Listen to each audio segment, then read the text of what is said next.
Mtume sallallahu alayhi wasallam asema katika hadithi hii, law kanat ad-dunya ta'dilu 'inda Allahi janaha ba'udha ma saqa kafiran minha sharbata ma.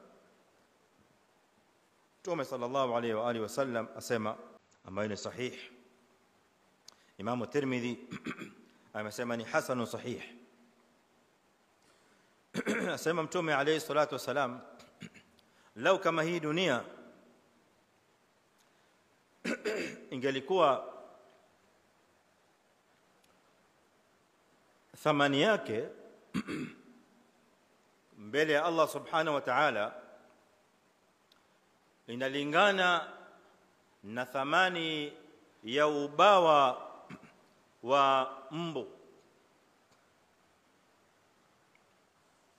thamani yake hii dunia lau ingelikuwa inalingana na ubawa wa mbu, ma saqa kafiran minha sharbata ma, basi kafiri asingelipewa tama la maji katika hii dunia.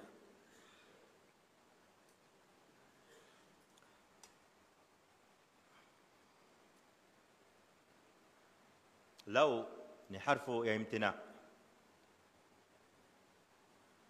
na harfu ya imtina ikija katika lugha maana yake mara nyingi huwa kuna imtinai nyingine ya pili.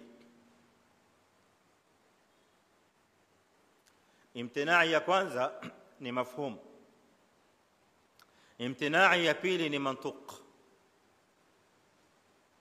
Lau kama hii dunia ingelikuwa thamani yake mbele ya Allah azza wa jalla inalingana thamani hiyo na ubawa wa mbu,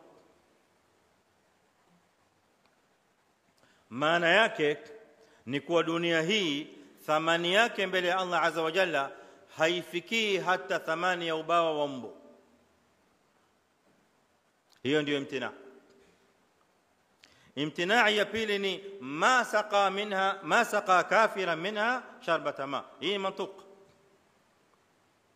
Sasa ingelikuwa dunia thamani yake ni sawa na ubawa wa mbu, basi kafiri asingelipewa tama la maji. Maana yake maneno haya ni kwamba hii dunia thamani yake mbele ya Allah azza wa jalla haifiki hata thamani ya ubawa wa mbu, na ndio maana imtinai hii ya pili haikuja, kwa sababu imtinai ya kwanza haipo. Kwa hivyo imtinai ya pili ikaingia, kwa maana ya kwamba ndio maana Allah azza wa jalla akampa kafiri tama la maji.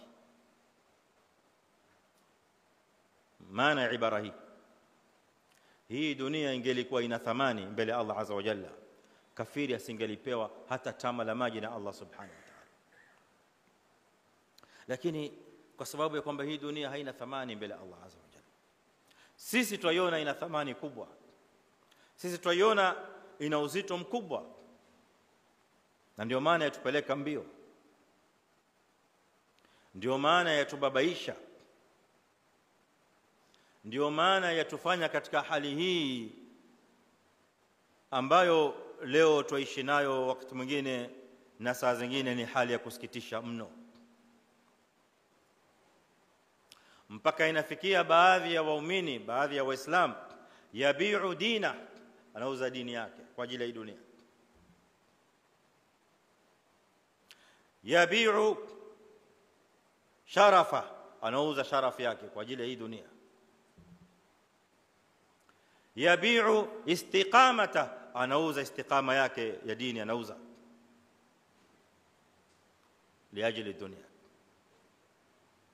Lakini hii dunia ambayo sisi saa zingine inatufikisha hapo ni dunia ambayo thamani yake mbele ya Allah azza wa jalla haifiki hata thamani ya ubawa wa mbu, ubawa mmoja wa mbu. Haya maneno ya ikhwani, maneno mazito sana. Maana wewe, mimi na wewe tunavyo ni viumbe vya Allah subhanahu wa ta'ala, na mbu ni kiumbe cha Allah azza wa jalla, ni kama sisi, na sote tuelewa udhaifu wa huyo kiumbe anaitwa mbu. Udhaifu wake ni kiumbe dhaifu sana, kisha isitoshe ni kiumbe duni. Kiumbe duni na kiumbe dhaifu, kama mwenzake nzi ambaye ni dhubab, pia ametajwa ndani ya Qur'an. Ya ayuha nas duriba mathalun fastami'u lahu innal ladhina tad'una min duni llah lan yakhluqu dhubaban walau ijtama'u lahu.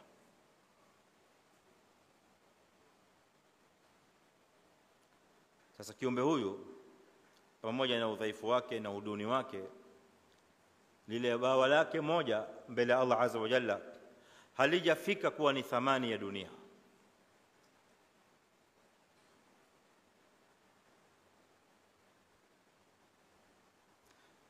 Yani hata bawa la mbu mbele ya Allah azza wa jalla lina thamani kuliko dunia.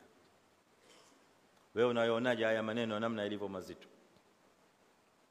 kuhusu hii dunia ambayo sisi leo tumeitizama kwa mtazamo mwingine ambao unasikitisha. Dunia hii ambayo wakati mwingine unamfanya Muislamu akamsahau Mola wake Subhanahu wa Ta'ala, akaghafilika na Mola wake Jalla Jalaluhu, na hata saa zingine akaghafilika na akhira kabisa. Kumbe dunia yenyewe haina hata thamani hata ya ubawa wa mbu mbele ya Allah Subhanahu wa Ta'ala. Na lao ingelikuwa na thamani hiyo, basi kafiri asingelipata tama la maji.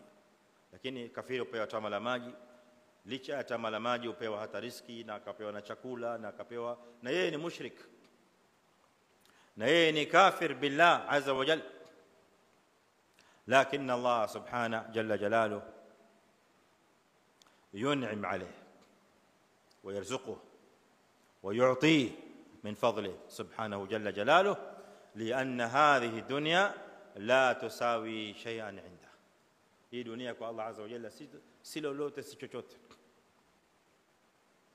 Hata wewe ukaanza kustajabu, mbona huyu kafiri amepewa hivi, mbona kafiri huyu amejaliwa kwamba anajenga namna hii, anafanya namna hii, na amefungukiwa kiasi hichi.